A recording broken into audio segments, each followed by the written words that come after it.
Welcome to the Calgary real estate market update for September with some content or some information from May. So we try to see, I just decided to try to see what has been happening in the market from May to September. So you see some information on the trend. So let's dive in right away. So as of September, we can see that the market has shifted from seller to buyer advantage. 16% decline in sales through September, 73% inventory surge year to date, providing extensive buyer selection. We can talk about months of supply progression. In May, we had 2.6. In July, 3.2. And in September, 4.02. So we can see that amount of supply is increasing, and that means we are still shifting or moving into a buyer's market. So is it going to be a severe buyer's market? We don't know, but time will tell. And we can also see that prices have gone down as well since May. So we are looking at the benchmark price here, dropping from 589,900 to 572,800 by September, and that is giving us about 45% sales to new listing ratio, um, which is indicating the buyer's market condition. So when we're talking about volume, transaction volume, we are also seeing that there's a drop of about 16% year over year. We have May here, we have June, we have July, we have August, and we have September. You can look at the progression. You see that um, we can say that, in terms of seasons, you can see, there's a decrease. You see decreases as you go through the year, but you are seeing the same for this year as well. But when you look at the changes, you're seeing that in May, the change was 16% year over year, or 16.9, which approximately can be 17%. September is 14, and year to date, we're back to around that 16% versus 2024.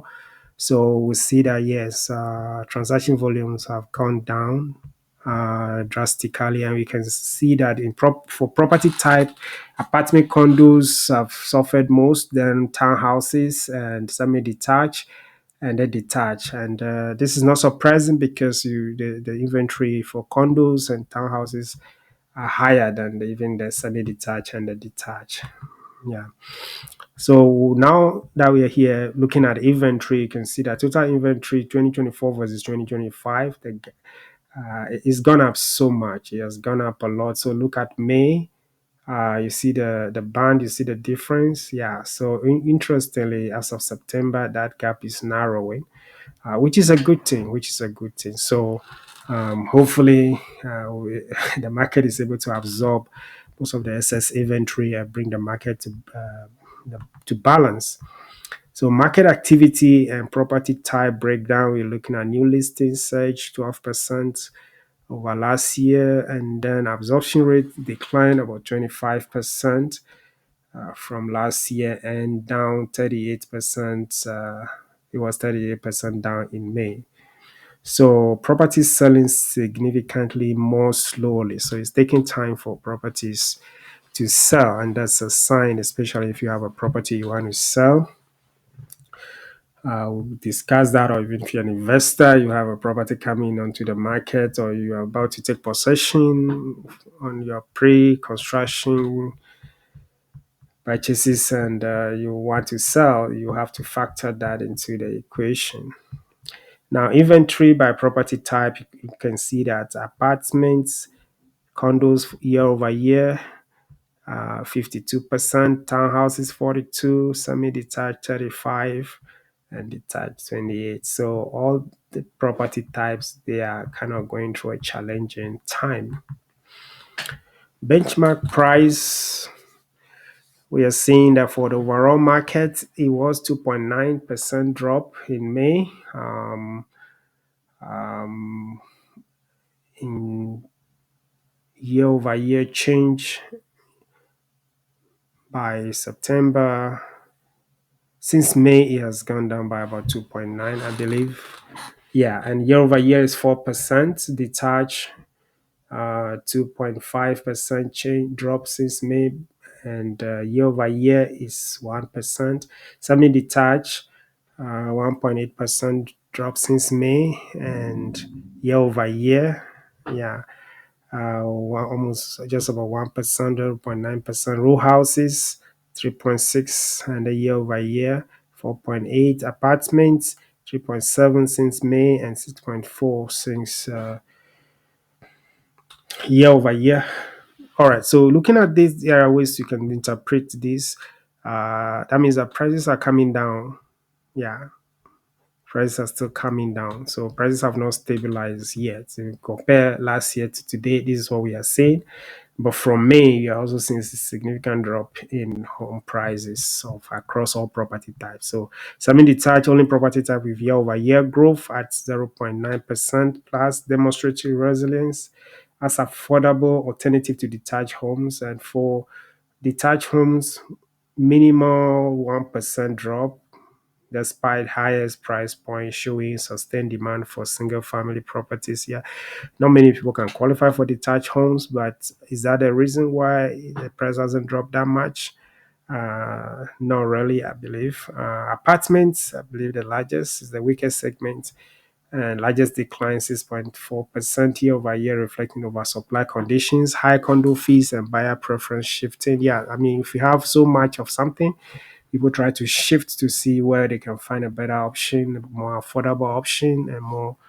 Yeah, so condo fees one factor. People try to avoid condos, and also that there's so many of it available now, and yeah, so that's what we can say about in terms of prices coming down. Now, if you want to look at which segment of Calgary or which section of Calgary or districts or how they are all performing, we want to look at the Northwest. The Northwest very, I mean, 2.1% drop year over year. West Side 2.3% year over year. South Side 3.7% year over year. The North some 6% drop. City Center 4.4% drop. Southeast 3.2% drop. Northeast 7.9% drop, and East Side 6.5. So you see that the stress is being felt more in the east side, the northeast side, and the north side. So the Calgary real estate market, or the real estate districts we have, these are the districts we have. So um, you might have an address. Let's say if you take the north, for example, this area covers some northwest addresses. So sometimes you will not know. Yeah, so and the east side too, you can have some northeast addresses there, and the east side also has some southeast addresses. But yeah, if you want to get clarity on exactly where your property is, or the location of interest or community of interest, yes, we can break it down for you and see what is happening there, and also what's happening to a particular property type, and then that will guide your decision in terms of to sell or to buy. Yeah, we can help you with that. Yeah, so that's just a brief summary on insight in terms of what is happening there. So the Northeast and the East districts experience the largest price declines, reflecting concentration of apartment and new construction competition. If you're looking for value for opportunities, we are looking at Northeast and East districts because they're offering best value for buyers willing to accept longer commutes with potential appreciation once market stabilizes. These are the locations where, probably depending on where you live in the city, yeah, it can be they can be very far.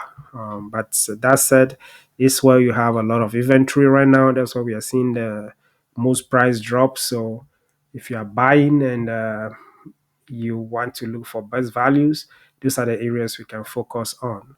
Strongest performance we are talking about coming from the west side, and because this one, I believe, price point is a factor. Not many people buy properties most of the time over a million, over 800,000, and $1 million plus in these areas. So specialized markets, and they are also affected, but to a very minimal degree. So the West maintain highest prices with relative stability due to newer construction, executive homes, and affluent buyer base less affected by interest rates. Most of these people to, or some of these people to buy with very little mortgage and sometimes cash. Yeah. All right. So for future growth potential, we're also looking at the Southeast, that's benefiting from maybe upcoming green lights LR2 expansion, which may support future appreciation as transit access improves. Yeah, so this is just a brief opinion on what is happening. Open to see or open to your opinion, what you want to, or how you understand this. It will be very welcome. So key market balance indicators, we can say that sales to new listing ratio is at 45%. Below 50% indicates buyer's market condition. So that's what some commentary would say, that we are in a balanced condition, but actually in reality it's buyer's condition. And for people who bought last year, who took possession last year, it's a very big challenging situation for them because they cannot sell at the price they bought for. And if they have to sell, they're going to lose money. They're going to have to pay mortgage penalty, and they also have to pay real estate fees and costs to sell. And that's kind of a very huge burden on the shoulders of most of these buyers. So for those people, even if you are telling them using numbers to say that it's a balanced market, they don't care. So month of supply is 4%, which is actually in that region where you can say, okay, it's a balanced market, as I said.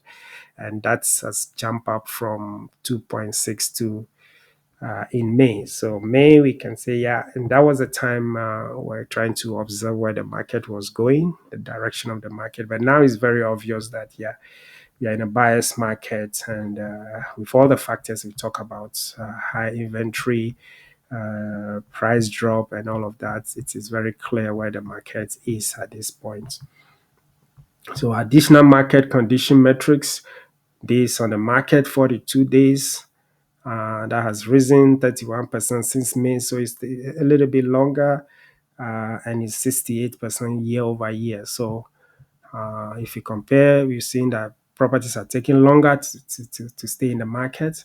Buyers negotiating average of 2.5% discount from listing prices.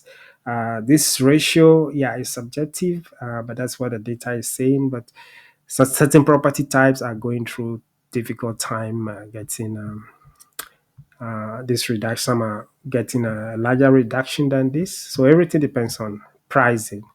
If you're able to price well, you'll be okay. Yeah. So all indicators point to sustained buyer-friendly conditions with inventory trending upward. So we can look at surrounding areas that mirror Calgary's market adjustment. So around Calgary, we have cities like Airdrie, Cochrane, Okotoks, Chestermere, Rocky View, and Foothills. So in looking at those data compared with Calgary, we are also seeing that for Airdrie, there's been about 4.5% drop in home prices and months of supply over four months. Cochrane has actually seen 1% drop a little bit, but though they have a higher inventory as well, which is 5%. We can go deeper into that and see what's the reason, but they've seen sales growth as well. And then Okotoks, we have 2.6% and 2.25. Probably they are where Calgary was in May. They are right now at the position that Calgary was in May. So tightened market, stable, new listings, strong demand. That's Okotoks south of Calgary. Chestermere east of Calgary, 4.2, just almost about Calgary in terms of change. And the months of supply is slightly bigger than or larger than that of Calgary. So it's a lake community. People move there because of there are a few characters of Calgary, Chestermere, and where you want to be in Chestermere. You want more information on that? Yeah, we can discuss that. Rocky View, 3.8%, almost 5.76 months of. So these are more acreage areas, like Foothills, so more acreage. communities. So you're looking at 2.1%. Months of supply 278 months, and relatively tight conditions.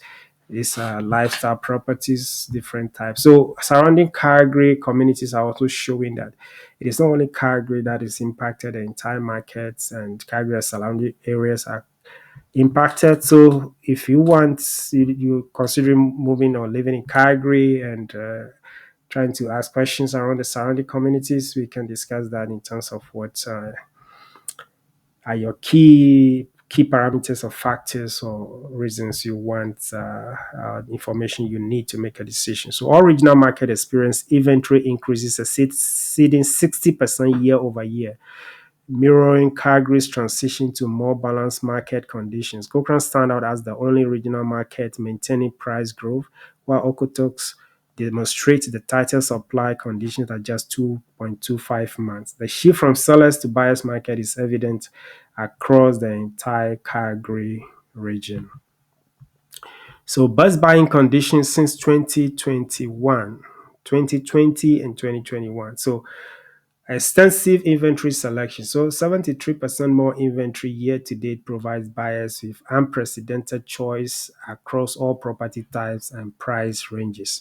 Strong negotiation position. So average 2.5% discount from list price with price to list ratio at 97.5, giving buyers meaningful negotiation leverage.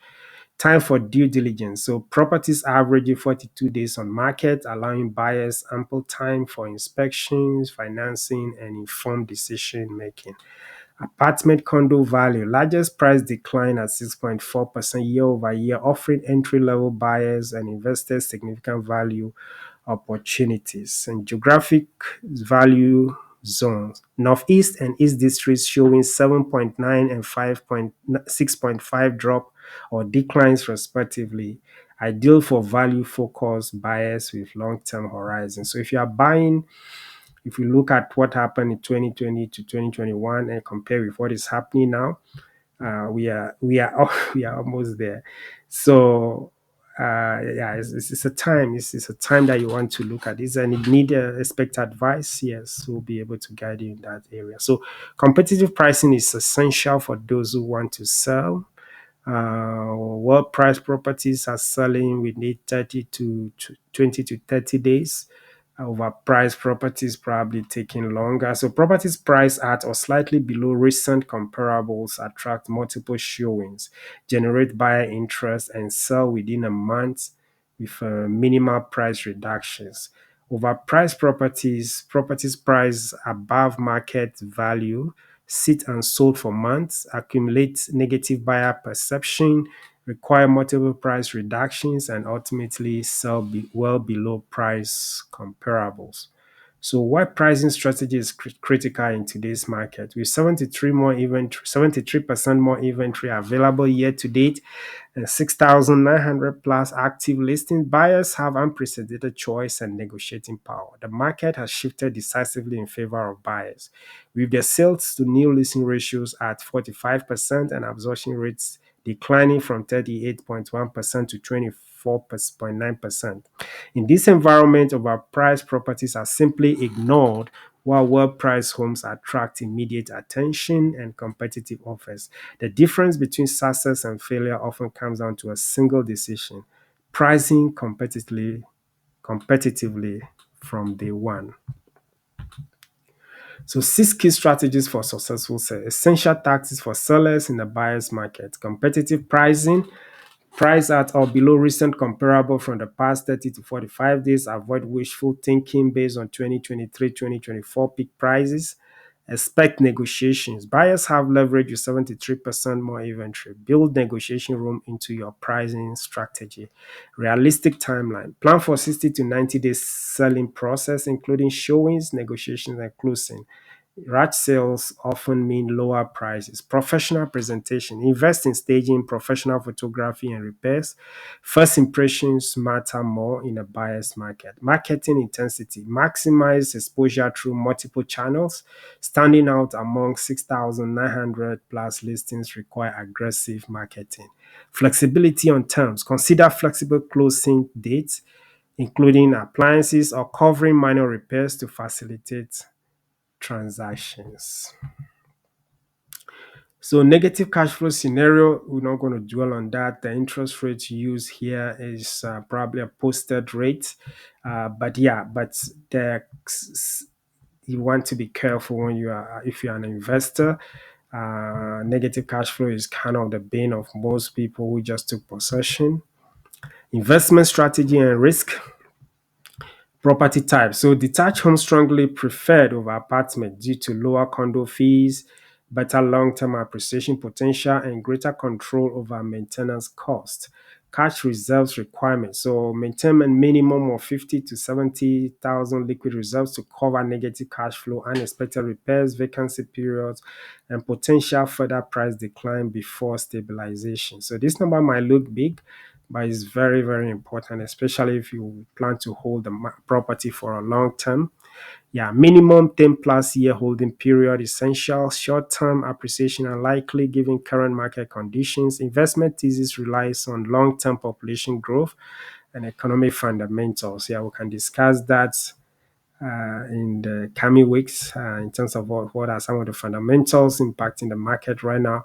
Apartment condo caution. Exercise exceptional caution with apartment condos. High condo fees combined with 6.4% year over year price decline over supply conditions create unfavorable risk reward profile if you're an investor. So interest rate impact on purchasing is something that you also want to look at. We are looking at posted rates now compared with 2021. So economic fundamentals that are supporting the Calgary market. We talk about population growth, strong migration in 2022, supporting underlying housing demand despite affordability challenges. Economic strength. Calgary ranked number 2 in Canada for jobs out of July 2025, providing employment opportunities that sustain housing market fundamentals and future rate outlook. Potential interest rate reduction by the end of this year and early next year to restore purchasing power, improve buyer activity. These are some of the fundamentals that make Calgary a strong place to invest and buy, and also if you are patient to hold. Though you want to be cautious, but Calgary still has the potential. Yeah. So Calgary's price decline modest versus major cities. So if you're looking at Calgary and you want to compare what is happening in other areas, we can see that Calgary's price decline is very, very modest. You can look at Toronto, you can look at Vancouver, Montreal, and Ottawa. You can see that Calgary stands out more modest. Calgary's comparative advantage, you can look at affordability, you can look at 572,800. Calgary's benchmark versus 1.1 million typical in Toronto, Vancouver. So making Calgary accessible to middle class buyers. Economic strength, second job market, ranked second in Canada for employment opportunities, outperforming eastern markets. Sustainable growth, you have about 42,000 migrants coming to strong net migration since 2022, driven by economic opportunity rather than speculation. That's supporting long-term demand.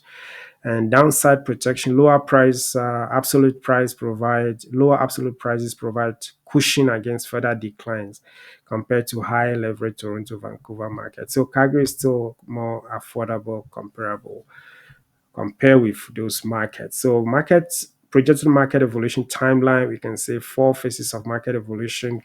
First quarter, Q4, last quarter of 2025 to last quarter of 2026. So this just a projection. So we are seeing that inventory remains elevated. That's at this point, sales activity modest, price decline. We might see another 1 to 2% further price decline in the last quarter of this year. Early next year, we expect to see forecasting inventory growth to slow, absorption rate to improve, and price declines to moderate. And by second to the third quarter, we expect to see a more rebalancing, supply demand equilibrium, price stabilize, buyer seller balance returns.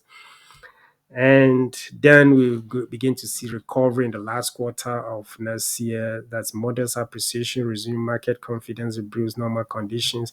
These are all projections if things remain this way, but there are a lot of external factors. What is going to happen in politics nationally, provincially, and also geopolitical factors. There's so much happening right now. So, market scenarios and supporting fundamentals. Most likely scenario: soft landing, prices will stabilize with modest 2 to 3 further decline through first quarter of next year.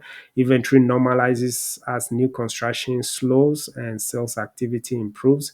Interest rate reductions late this year and early next year will improve buyer purchasing power. Spring 2026 market will reveal whether stabilization is sustained or is temporary. And supporting fundamentals, as shared earlier, include Calgary being a second job market in Canada, sustains employment demand, strong population growth from interprovincial and international migration.